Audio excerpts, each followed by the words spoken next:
I'm not really enthused to talk about Rings of Power, but I seem to get a lot of views from Rings of Power. Rings of Power. Oh, Jesus. Okay, let's put our work hats on. Y'all are up to date on it? You have seen it? I had to watch it twice. Is episode 3 up to date? The one we just saw is where they find themselves on Numenor, and then they wander around giving exposition for like half an hour. Yeah, that's the one. That's the one we've all seen then.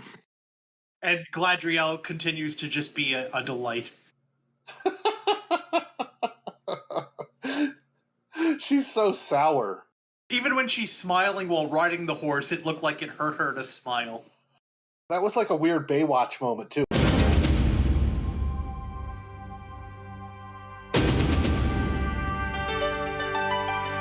What the hell was that? When they just suddenly went into slow motion? Does that just happen on a beach?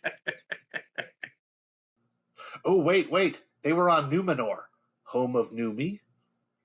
Oh, the connection to Baywatch. That's how it all happens. It all comes back. That's why everybody in the island had a mustache and was balding. That's who saved her from the water and brought her to the boat. Ooh, okay.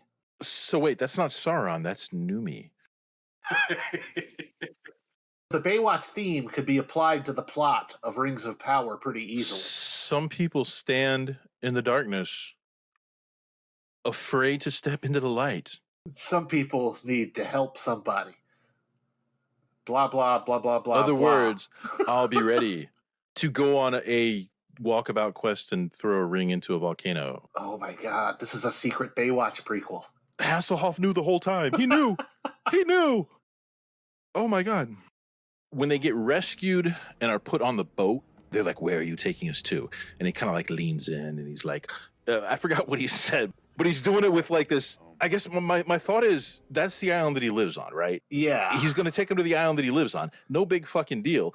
It's like the characters actually in the story were somehow meta aware of how excited all the fans should be to finally see Numenor. So he like leans in and he's like, guess where we're going, or whatever the fuck he said. I believe she asked where they were going, and he said, oh, you'll find out soon enough. Yeah, and he did it with like that wink and a smile. Well, plus all the sailors have little orange pontoony things they were carrying around. Orange pontoon. Oh, like Baywatch. Yeah, I get it. Okay, I mean, you know what I'm saying, but it was such a poorly written thing that somehow these characters know that we've all just been dying to see Numenor. Have we? Most fans of the lore have. It's where the king comes from. It's where Aragorn, son of Arathorn, comes from. It's where the DUNEDAIN Rangers originated. It's a thing. And Hobie, son of Hasselhoff. So they get into these tight, confined halls, and all the people walking around just look kind of normal, and everybody there is, like an asshole, just like everybody else. There was nothing amazing about it. Once you got past the beautiful cinematic shit that they no doubt paid a lot of money for, it was just a regular dipshit island town. There was nothing special about it in the least. They were trying to inject some kind of like backstory, the relations between the elves who helped build or did build Numenor or something like that. I don't know. And so, are you an elf friend? No, because that's the worst thing you could be, because that'd be treasonous. They had all this shit going on that I didn't even attempt to follow. Well, if you listen, she explained it all. That's just it. They start explaining it. I just tuned completely out. Galadriel's like, we need their help. We need to get a boat off of here. So they get in front of the proud black female queen. She was stunning and brave. Galadriel goes into like full-on cunt mode. What was she doing? Acting like that. It was so, even as unpleasant as her character has been, that was so discordant with what one would do in that situation. It makes no sense. I thought she was actually acting like an elf at that point. That's the one time I kind of bought her character. Of course an elf's going to be a complete dismissive asshole to humans. They consider us lesser creatures. So elves don't know how to like pull that shit back and like talk to people to get things done. They're not smart enough to figure out how to. She probably does, but she's had a rough few days. Stop defending her. She's just a miserable person. I'm trying to get out of this show what I can. She's had a rough few days. She's been through a lot, and now this pathetic human is giving her shit. And she's the Lord Commander of the Elven High Army, and, everybody knows and tells her constantly that she's the greatest thing since sliced fucking bread. And so how dare this person speak back to her? I don't care if you're wearing a crown and have a bunch of guys with really inefficient-looking spears standing around. I'm just not going to take it anymore. So that scene, which I found to be the most off-kilter and discordant thing I've ever seen her do, you actually liked. Yes, because I thought it was the first time she was acting like an elf. That at least had some character to it. It was an asshole character, but it was a character. She was awful, but I expect elves to be awful. Nobody likes elves. Fuck them.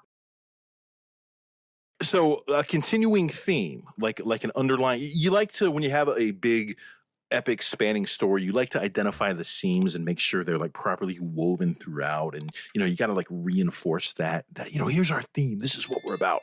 So shitty, highfalutin, trying to sound really deep things like the boat looking up and the rock looking down, their themes. And then continuing that theme to this episode, they had their whole like the ocean is always right or whatever the fuck they said. They said that like 3 or 4 times. The ocean's not always right. Isn't the ocean starboard?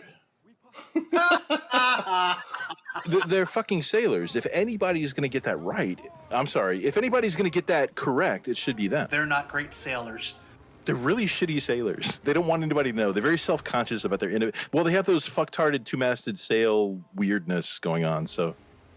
And that's why the elves told them to always stay within view of the island, because they'll just get lost. They were so insular because they lacked the ability to sail anywhere, but they didn't want to like let people know that they were shit sailors. Fucking Numenor. Jesus Christ. That's great. And these people, as Numenorians, live for centuries, right? Yeah.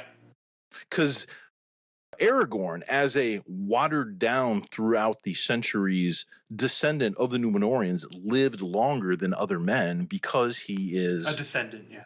Yeah, that's like his birthright as a Numenorian. So all these people just walking around like, we're a Numenor. Hey, look at my, like a lot of them had perms. It was weird. And they're all, yeah. And the guys he got into a fight with, these people have been alive for hundreds of years and they haven't like gotten over that whole like, I'm a douchebag. I'm going to fight you in an alley.